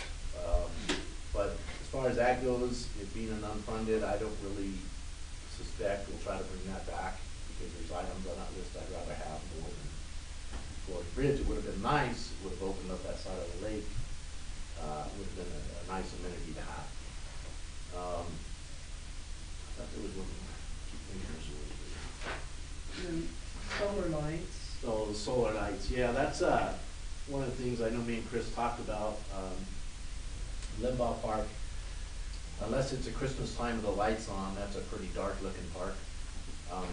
By ordinance, all of our parks and lake area are open till 11 o'clock at night. So people could be in the park after dark, but a lot of times there's not light there. You ask the question, what are you doing in the dark, right? So solar lights were some bollard looking lights, and we looked at a lot of different kinds that we're going to install all around that park to give it a soft enough light where people could do things possibly there, but not necessarily enough distraction for the neighbors across the street, like complaining about light pollution shining in their windows. And again, that's a nice project to do for the people, especially the ones that want to walk around there in the evening. But it got cut to support this increase. So far, that's all the ones I'm thinking of. I know Pam moved some of the vehicles over to a lease program rather than a cash purchase. I'm always a fan of leases. It seems like the new lease, a couple $100,000 worth of equipment, and you're basically paying it over a 5-year period. It's much easier on the budget, and they come up with that kind of money to buy it outright. We shifted to that method of purchasing quite a bit over the last few years, and I think it's been pretty successful. That's how we purchased a lot of our high dollar capital equipment. So I guess that's the high look from high overhead as to what the people would see. There are things in the unfunded I would like to bring back. We were planning on doing some soccer fields and tennis courts at the new, what we call new park that Chris wants to Park do. Trail Park. Park Trail Park. Pickle What's that naming contest for that? For pickle. That's 11 tennis. acres of pretty much undeveloped land. It sits between the 2 subdivisions and down south. We've thrown some engineering money at that already just to see what could fit, what's economically feasible to do. I talked to some of the local soccer things in the area, the local tennis people, everybody very supportive. around. But it got shifted during the budget process to the unfunded column. So its future, at least for this year, would be undoubted. And I think that's all project-wise. So the NRE that you've referred to, that's not lost. That can just be deferred. Which one? The NRE, non-recoverable engineering efforts, you know, the engineering work that you've done. Well, yeah, it would just, it's still useful information. Oh, yeah, Just yeah, we yeah, don't use but it's not lost. But if we were to do this in a year, 2 years, 5 years, that could still be employed. And so it's not money that's been thrown away.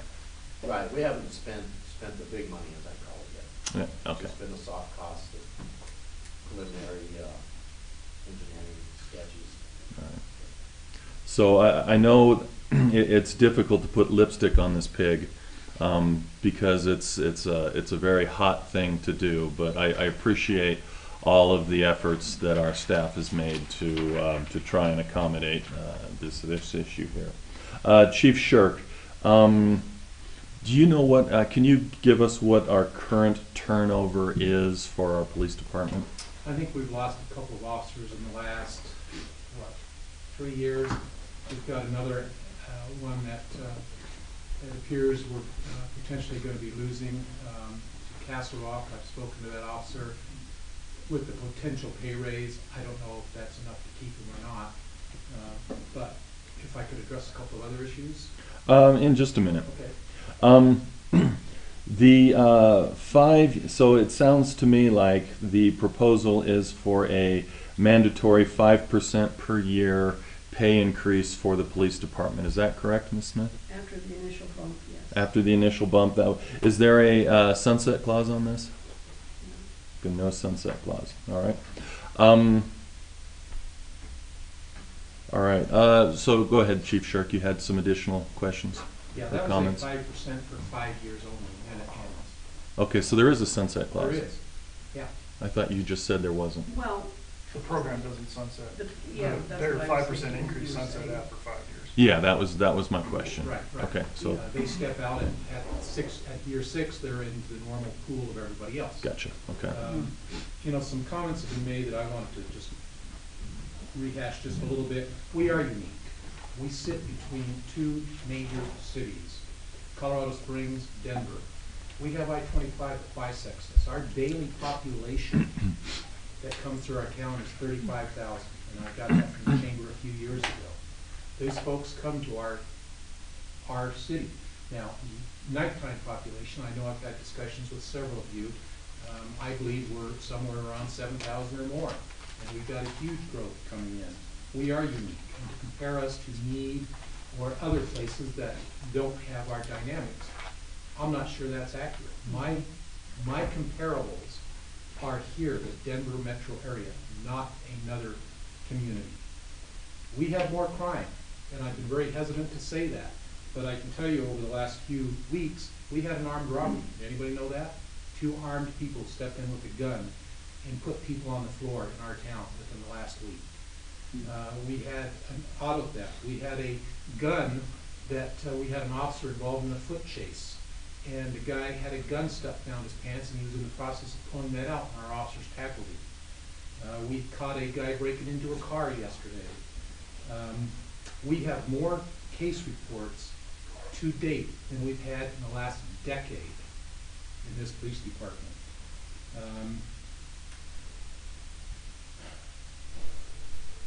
People are going to come or leave us based upon several issues. Number 1 is salary. First thing an officer looks at is salary when they're looking at to come to an organization. They also look at calls for service. How busy are they? What's the retirement package? What is their opportunity to grow in the organization? I think if we go to 52, we're going to have the salary to attract the folks, particularly with the STEP program. We've already approved the retirement. We're in the process of looking at that. So there's 2 out of the 3. The opportunity, we're growing. I can't tell any of these officers that, hey, you have an opportunity to make sergeant the next couple of years, but I can tell them, you stick around for 10 years, you have some outstanding opportunity, because I think in 10, 15 years, we're going to have 30 officers here, the way this town is growing. And we're starting that process now of educating these young officers and making some promotional opportunity. I just promoted my third sergeant for that growth. So, that's my comments, that's All my right. statements. Thank you, Chief. Sure. By way of interest, who was that third sergeant? It was Detective Joe Lundy, now it's Sergeant Joe Lundy. Very good. I will make sure I congratulate him next time I see him. Excellent. I concur with Trustee Murphy's and Trustee Wilson's comments that we should not be micromanaging. You know, it's our responsibility to lead, set direction, and then and then allow our professional staff to manage the operations side of it. We give direction and allow them to do that. So I just wanted to add that comment in support of those two trustees and their comments there. Before we go to a vote, this is a very important issue. This is one that our tax dollars are being spent on. So I would like to see if there's anyone from the public who would like to add some very brief comments, questions. Ms. Swearinger, go ahead. From there, we can hear you just fine. Oh, that's okay. So, when I found out late last night that the public could actually talk at this one because it is a town meeting. And so I worked last night on I couldn't get hold of anybody to see if I could bring my computer in to do like a short PowerPoint of about 10 slides. So I went ahead and printed some out.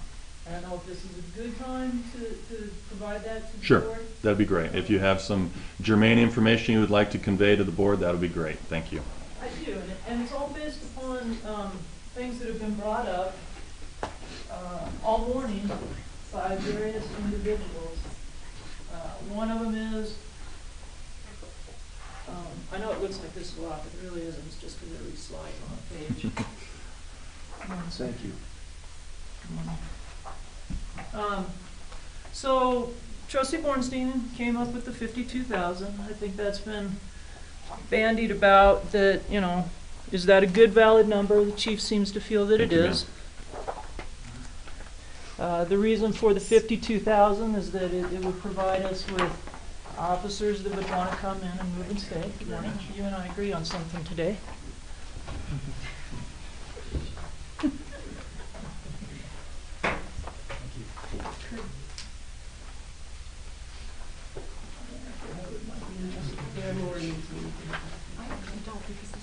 Okay, so $52,000 a year sounds great. I agree with it. I hope the officers that are attending here and the chief understands that I'm not disagreeing that the officers need a raise, nor am I disagreeing what the rate should be. What I would like everybody to look at is, if you'll go to page 2, I pulled this off on the internet last night just doing a Zillow search. Median home value in Monument, $471,000. Monument home values gone up 8.8% over the past year. Zillow predicts they will rise another 3.7% within the next year. Median list price per square foot in Monument is $188, higher than Colorado Springs, which is $177. Median price of homes, $460,000 on the market. If you flip to the next page where it's talking about the Monument market overview, you can see from that chart how much the home prices have gone up. Again, the median listing price is $460,000. Everybody's talking about all the area around us. If you look at the nearby cities, Larkspur, it's more expensive to live there. Black Forest, more expensive. Glen Eagle, slightly less than Monument. Manitou, less. Woodland Park, less. Palmer Lake, less. But everybody knows you're not going to find anything in Palmer Lake for $245,000. If you can get your officer to commute from Divide, they can find something up there for $237,000. Colorado Springs, $235,000. Cimarron Hills, $202,000. Maybe you're saying, well, I want to bring a new officer in and they can't quite get into a house. Maybe they could afford an apartment. The Vistas over on Jackson Creek, if you want a 2-bedroom, 2-bath, let's assume your officer has a family. They're going to pay anywhere from $1,500 to $1,600 a month on rent. That does not include utilities, the garage, or anything else. Glen Eagle's a little bit cheaper to live in, so maybe you want to go on down and see about the apartments over in that area. Let's see if they dropped down. And I looked at the price at the Ridge Point at Glen Eagle apartments. Those are the ones just right at Northgate. If your officer has a family, they probably don't wanna live in the studio apartment for $1,200 because they get 473 square feet. Maybe they'd like to have a 2-bedroom, and they're gonna pay anywhere from $1,300 to $1,400. What am I getting at here? What I'm getting at is, if you give your officer $52,000 a year, how much house can they afford? Doing the standard computation that you're gonna get, whether you go to a bank, a lending office, or anything like that, you put in your annual income of $52,000, and this is assuming a down payment of $17,500, and I did not put in any other monthly debt, groceries, childcare, student loans, anything like that. That officer could afford a house that's worth $228,000. Monument has nothing that even comes close to that. It's half of what is being built here in Monument. If you're wondering about the methodology, it's over in that lower right-hand corner. So, I made the unfortunate mistake of the last time standing up here. I said, maybe what we need to look at is subsidized housing. That obviously was the wrong word. It brought a lot of bad attention. Call it what you want. Call it subsidized housing, affordable housing, call it what you want. The problem is that you can give your officers $52,000 a year, but if you want them to live in the place that they are protecting, you have to provide them some sort of a way to live here. And how do you do that? I got online last night and I merely Googled, how do you get a police officer to be able to live in a town? The one article that came up that I kind of liked, it's talking about Chattanooga, Tennessee. I like it because I get to say Chattanooga a lot. Anyway, it's a nice article, and they were having the same problem. And if you look at the demographics of Tennessee, they're having the same problem that we're having here along the Front Range. A lot of people moving in, wages are going up, people can't afford to live where they work. So Chattanooga, starting in 2012, did a really nice program. They were also trying to get their officers to move into areas where they were working on development.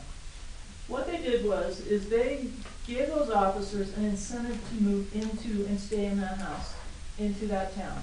They gave them help with the down payment. They gave them help with their housing payments for like the first 5 years.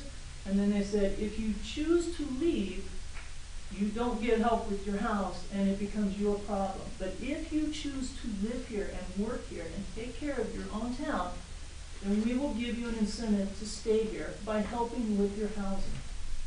That seems to me like something that's a reasonable thing to look at. If you're looking at 52,000, look at what it gets. It doesn't get anybody anything living in this town.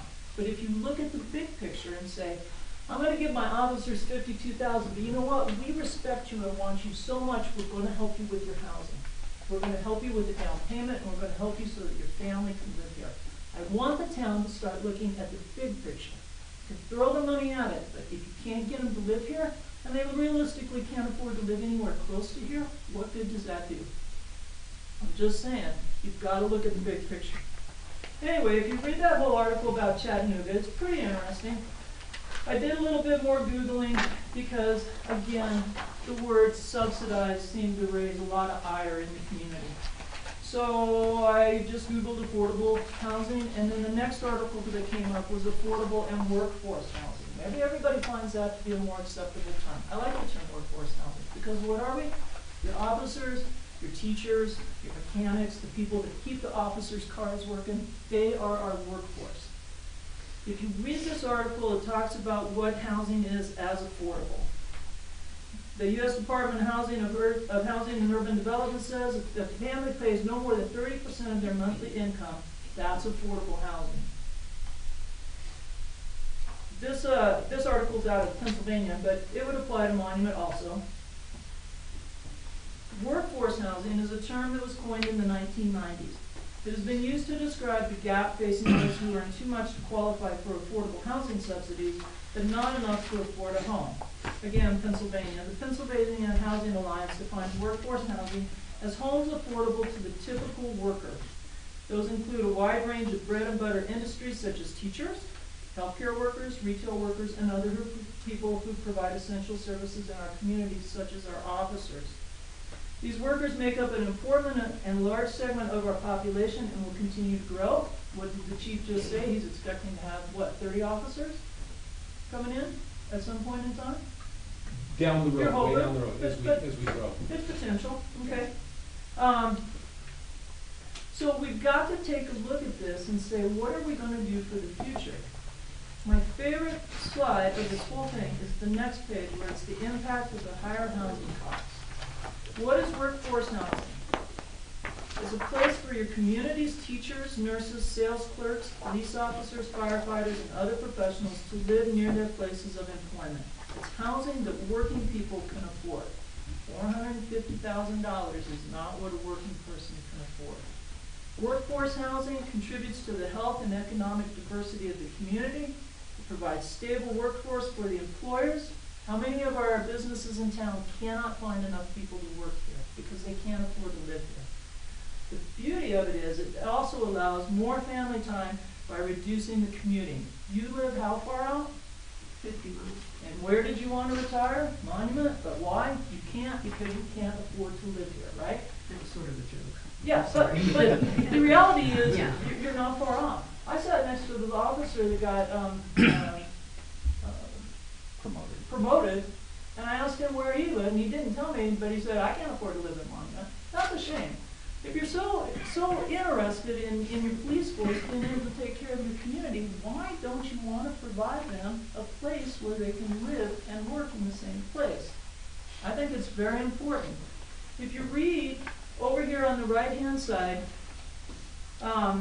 if you could just get people where they work and they live in the same place, they can spend more time with their family, they're not wasting time commuting, and they become a part of the community. Not saying that people that don't live here don't feel it's part of their community, but when you live here, you're way more invested in it.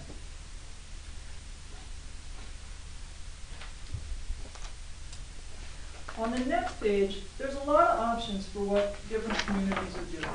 And I know that this is getting a little bit out there right now, but at the same time, what do we have coming up? We've got a lot of development coming up. I know that there's going to be a meeting Tuesday at the Chamber of Commerce with all that new development coming up along I-25. They're wanting the input. What I did find was this one thing called inclusionary zoning. What inclusionary zoning does, it varies in different structures, but you can make it mandatory or you can make it voluntary. But as you're talking and looking toward the future, I would like the board to possibly consider that as you're talking to your developers, tell them that Monument is trying to be a community where not only the person who can afford the $500,000 to $1 million home, but the person who's taking care of those people who are living in the $500,000 to $1 million home can live in Monument. Let's make this a very, very inclusive community for people who make all types of livings. If you do something like this inclusionary zoning, what it does is it's a mandatory program saying that developers are going to have to put in housing that people can actually afford to live in. You give them incentives to do that, you give them tax breaks to do that, but you make it very clear that Monument is looking at this because there's no other community around here that is.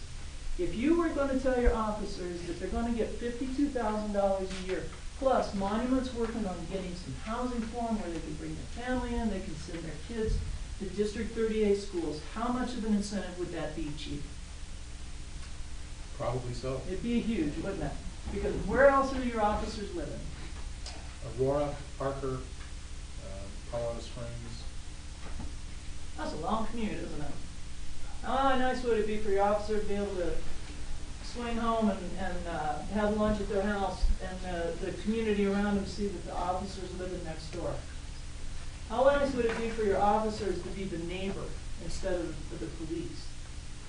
People are way more open to the police if it's their neighbor, they're sitting next to them and they know that person. And they're like, you know what, they're not the police anymore, they're my neighbor, they're my friend. That's really important. If you don't provide for those people to be able to live here, you've lost that opportunity. You can expand that out too. Are your teachers important? Teachers can't afford to live here, not with the wages they're making. How important is that to you? I want my police officer to be my neighbor. I want him living in my neighborhood. And I want him to have housing. So I think the board and all of the other areas around here that are working on looking at what's going to happen. The gentleman that was here a couple weeks ago, he said, you know, what is the vision of the town? I have to completely agree with him. There needs to be a vision. I'm hoping that affordable workforce housing, definitely not subsidized, but workforce housing is gonna be something that you're gonna look at when you're sitting there going 52,000 a year, 52,000 a year. 52,000 a year, when you get right down to it, doesn't do anything for our officers if you don't look at the big picture. Thank you. Thank you. Ms. Swearinger, would you be willing to serve on one of these committees that we've talked about? Unfortunately, my job does not allow me to Gotcha. be on anything like that. Very good. Thank you. If I may state one thing, given the unconventional presentation, I appreciate it. All of this information is wonderful, and I think it's a fantastic idea for something for us to get on board with and be forward thinking. So yet again, I think we're in agreement, which is a rare occasion, but worthy of pointing out, and I appreciate that. There are just two things that I want to highlight with this. Or really one thing, when you look at the median home price in the Monument area, you need to understand that that's not the average home price in the Monument area. The median is smack dab in the middle between the lowest priced house on the market and the highest price, which is probably well over $1 million. That's correct. My guesstimate on what an average home price would be, given that I purchased mine about 5 years ago for right at $200,000, my guesstimate would be the average would be right around the $300,000 mark, maybe a little bit more. Yeah, if you're looking around as you drive through the communities and Challenger. It's going up. Prices are going up, absolutely. Yeah, and you couldn't buy mine for $200,000 now. But the other secondary comment is, I agree, $52,000 alone isn't going to allow you to purchase a $350,000 home. However, you need to take into account multiple incomes, as in 2 working adults living in a household, which I would say is probably the norm. So when you have a household income of $85,000, $90,000 or higher, then you can afford a $350,000 home. So you need to take that into account as well. So I'm not discrediting any of the thoughts. I think we need to pay attention to exactly what you're saying, because that is going to be an issue. And you know, what a game changer if we could offer something like that as part of our benefits package or something like that. But you need to take that into account as well. You know, most single people making $52,000 in any community aren't purchasing a home. Families purchase homes. Typically, 2 working adults purchase homes or share rent. It's very rarely one income generator looking at that. And I think that's an important thing just to highlight. Again, I'm not discrediting any of the data or the suggestions. I think it's phenomenal. I appreciate the time that you took to go through this. And I do agree with that. And I was thinking about that last night when I was putting it together. So I'm trying to picture, you know, who are the officers that he's trying to attract for long term. And so I'm picturing somebody out of the academy, relatively new into their career, relatively young, and probably maybe they're married and got a couple of little kids, and they're looking for something something in the long term that they can establish some roots and stay.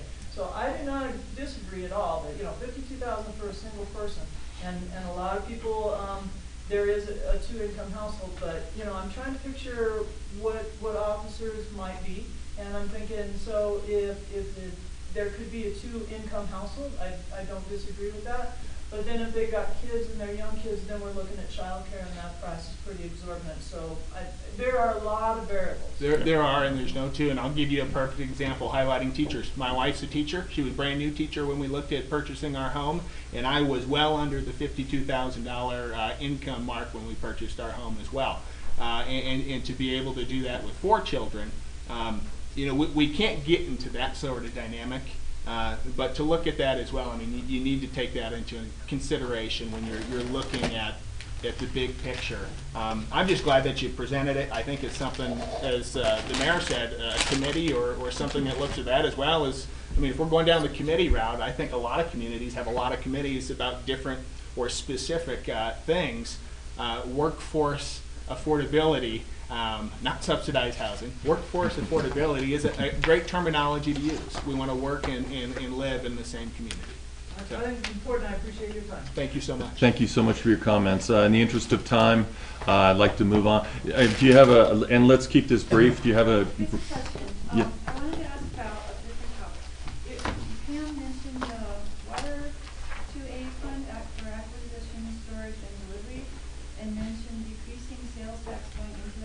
so the money could be used for other things. And I was just wanting you to explain that a little bit more. Could you speak up? The water, you said we could, or I don't know if you are going to, or think about it. We could use the sales tax going into the 2A fund for water acquisition, storage, and delivery, so that the money could be used for other things.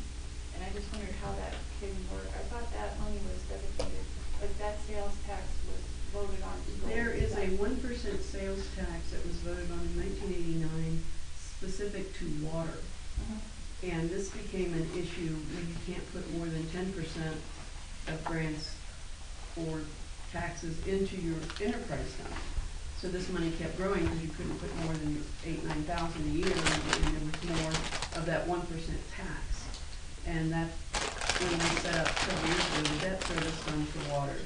So you take the base tax you have, and then you take 1% of that. And that 1% tax is used for water, water capital projects, water debt, and whatever's left goes into the 2A fund. So if you, setting out the capital improvement program that has some water in it, and setting out new debt for water, and the responsibility for that, those items would come out of that 1% because it's for water, not specifically for the 2A fund, but specific to water. So that's why that would be used. It would still be in the, $800,000 range that goes in there, so it's not like it's being stripped totally. And growing. And growing. May I? Yes, ma'am. A lot of, when you were asking Mr. Tharnish about projects that are cut, as we do these committees, and I think, I'm fairly excited about the budget committee, although I think it's something that should meet fairly frequently and start very soon. But one of the things to look at is loans for the general fund, or bonds.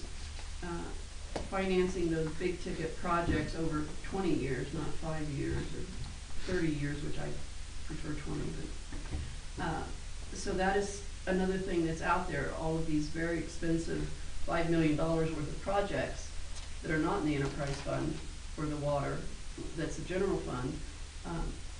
That would be something that I would encourage people to look at, as well as how we can financially sustain good reserves, keep the town beautiful with the parks, the police force. I think Nancy's, what she brought up was really interesting and good and something to look at. But I think this budget committee, or whatever committees we come up with, should also look at what kind of debt the town needs to be looking at for the general fund, and that would require probably a tax increase versus property tax increase, because it's less restrictive. 62% of our revenues come from sales tax, which is kind of dangerous, but so far we've been pretty good because it's a very strong community. Yep. The budget that I presented to you, again, this last version of the 14, with the cuts that are in there, that gives us where we need to be for the zero budget, I've taken that document and made it a final budget, which can be changed. But if the board chose to approve what's been done in this document with all the caveats that we have, we could present the final budget then at Monday's meeting. Laura and I have some work to do this afternoon to get it out. I did post it, but I kind of got around the posting requirements by saying the board may approve the budget, not the board will approve the budget on the 4th, but the board may approve the budget on the 4th. So if you chose to do that, the posting requirements are met. And I'm just throwing that out there if you want to continue to have more meetings before you finalize the budget. But I would encourage you to remember that it's a living document. It can change, and it can change whenever whatever committee or board decides we want to do this, we want to bring in the ticketing, we want to build the bridge, we want, it's a living document, and it's I won't say easy to change, but it's doable to change. Very good, thank you so much. Before I call for a vote, I'd like to bypass the commander, go to our two sergeants. Do you have anything you'd like to add representing the officers in our community? I know Sergeant Hudson wants workman's comp, that's why he banged his head against the monitor.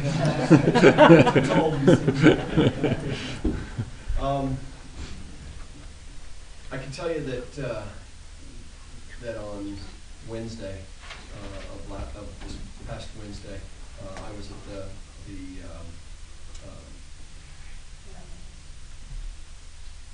sorry, Mr. Bishop, your meeting. Open enrollment, thank you. I was at open enrollment, and it did not allow me to go to Pikes Peak Community College to speak to their academy. Detective Molar went on my behalf, and then in the evening, Detective Molar and I went up to Arapahoe and spoke to their academy that's going on right now. And in their hallway, they have flyers for all of the departments that are hiring. And as I looked through those, I think I counted 26 of them. And in those 26, our $46,000 was below the majority of them. If 52,000 was approved, the only agency that would have beat us out was the city and county of Broomfield.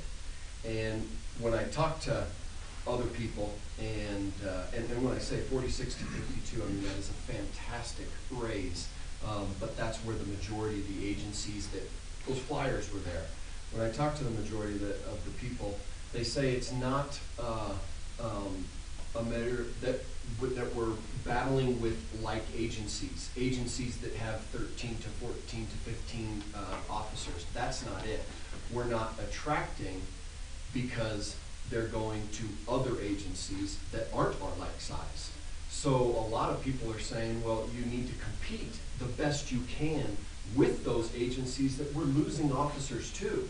And you're not gonna find that with the agencies that are 14, 15 sworn. We're not losing officers to those agencies. We need to stay competitive to the agencies that, within reason, that we're losing those officers to. So, right.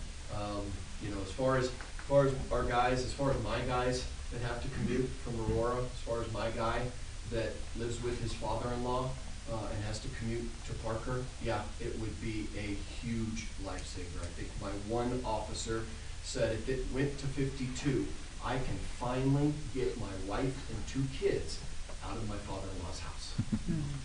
And that statement right there, being 23 years on the job with 3 other agencies, and my wife having a fairly good income, Daniel brought a tear to my eye that he said, I can finally get my family out of my father-in-law's house.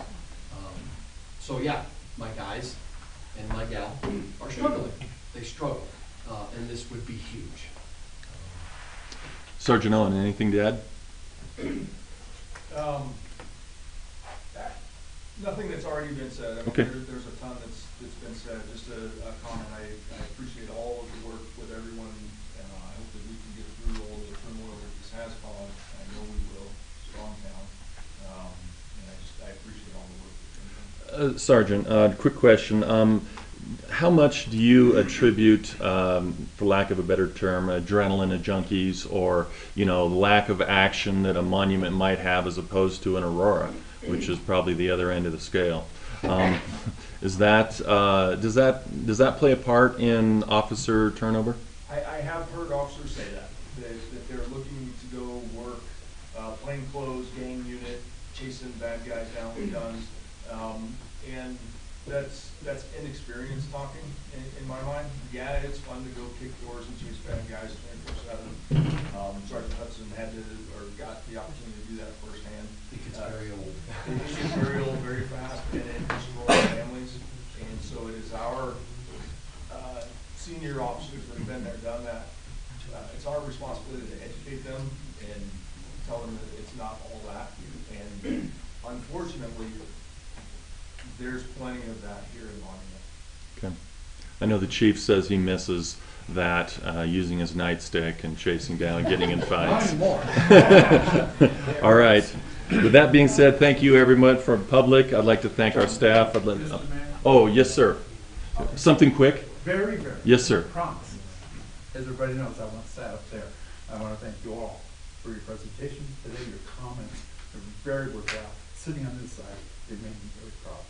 Very good. Thank you, sir. Appreciate that. With that, do we have a motion regarding Resolution 34-2017? Motion to pass resolution number 34, 2017, a resolution setting. I Selling? apologize. What are we selling? You know what? I'm sorry. Setting the annual base salary for a police officer position in the town of Monument. Second. We have a motion and a second. Ms. Hogan, would you take roll, please? Mayor Pro Tem Wilson, Yes. Trustee Murphy, Yes. Trustee Medlicott, Yes. Trustee Elliott, Yes. Trustee Koopman, Yes. Trustee Bornstein, Yes. Mayor Kaiser. Yes, that motion passes 7-0. Do we have a motion to adjourn this meeting? Oh, yes. Just wait. In 1 minute. I didn't really get, do you want me to bring forward a final budget Monday. Monday? Yeah. I believe, Yes. Yes. I believe you have head nods indicating so, yes. Okay. All right, then there are still some things that have to be established around that, but we could get the budget in and then that frees up the rest of the month. Very good. I can come up with $5,000 if that's the difference between the electronic ticketing. It's not at this point. Okay. No, Okay. 5,000, I don't know where that. Okay. All right, Well, yes. the difference between if we took out the fountains and put in the electronic ticketing, we're short 5,000. I think it would be best to go forward with what we've got Do that and look after at the that fact. in committee. Yeah, agreed. Bring it around Agreed. committee. Trustee Bornstein, final comment? Yeah, I just wanted, thank you again, Nancy. I just wanted to hear her say chat and knew that 3 times.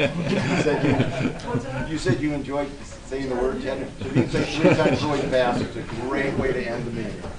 All right, motion to adjourn. Second. All in favor? Aye. Any opposed? That motion passes. This meeting is adjourned.